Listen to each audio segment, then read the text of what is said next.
Welcome to the Next Level Facebook Ads Podcast with Phil Graham.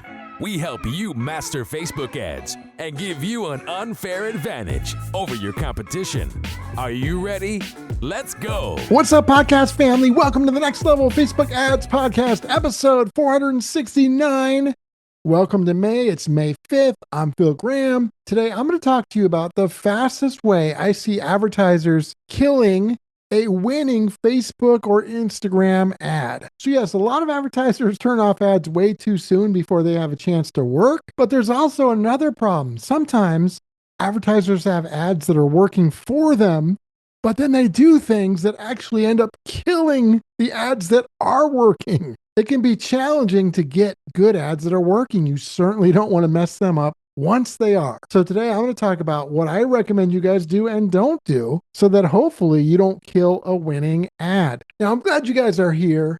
I can't believe it is May. It's almost summer. How crazy is that? Hope you guys are doing amazingly well. If you want to get in touch, if you want some help with your ads or with your AI through one-on-one consulting or done for you, just go to my website, philgrahamdigital.com, or you can DM me on Instagram at philgrahamdigital.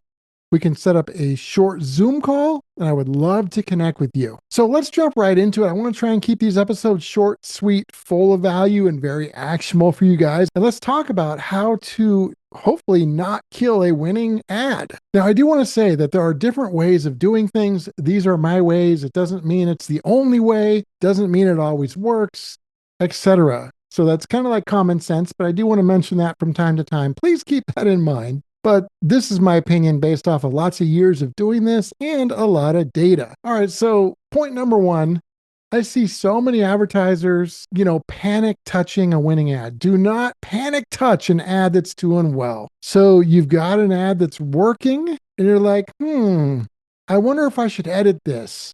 This one's crushing it, but I wish I would have said this one word a little differently.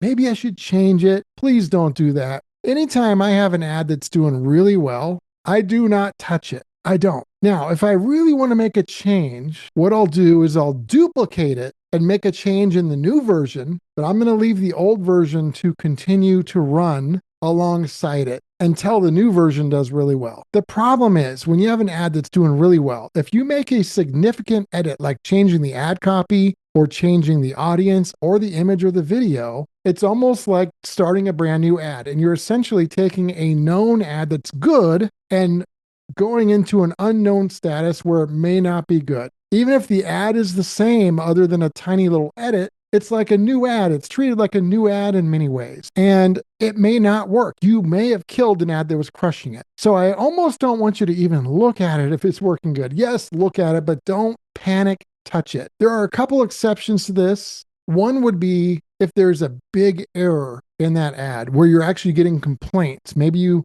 said free shipping and it's not, or you misspelled something and it's making you look bad. Even if the ad is good, if there's like a big time error, yeah, you might want to look at changing it in that scenario, but it would still be tough if it was working good, right? The other one is if it's time gated. Obviously, if you're running an ad and the deadline is passed, or you mentioned a holiday and the holiday's over, regardless of how good it did, yeah, you might not want to keep that going, although sometimes we've run ads after the fact and it still does really well, so you never know. So there are exceptions, but for the most part, when you have a winning ad that's crushing it, if you want to edit something or change something, I recommend keep it running, duplicate it, and change it in the new version. Okay, the next thing I want to talk about is scaling a winning ad. So when it comes to an ad that's doing well, people get excited, and that's good. You should. But a lot of times people get emotional about it too, meaning they get super overexcited to maybe scale that ad, maybe quicker than it should. I've seen people have an ad that does really well for a couple days, and all of a sudden, 2 days later, they're doubling the budget or even more. Same thing when an ad does bad for a day. They want to shut it off. Give it some time. Let it set a trend one way or the other. And that's probably going to take more than a couple days. It depends on your budget. Maybe you've got a huge budget and it could be a couple days. But for most of you, you're probably not going to want to do that after just a couple of good days. Be careful, because if you've got an ad that's doing well and all of a sudden you jack the budget up fast and high, you might just kill that ad. So you got to be very careful. My next tip for you guys is when you have an ad that's doing really good, instead of really messing with that ad, think about building around that ad. Back to my sports analogies. Pick any sport you want though. Let's say you're a coach and you've got a star player that's doing really well. You're not going to try and change that player's mechanics or change how they shoot or how they do whatever, because they're already doing great. But what you want to do is get other good players around that player so you have more good players. Think of it that way. So instead of tinkering with a good ad, let it do its thing. Let it be great and then build around it. You could take your good ad and send it to additional audiences to give it more room to become even better. But you can also figure out what's making it work so well and then create some alternatives with different hooks, a fresh creative, another angle that is still similar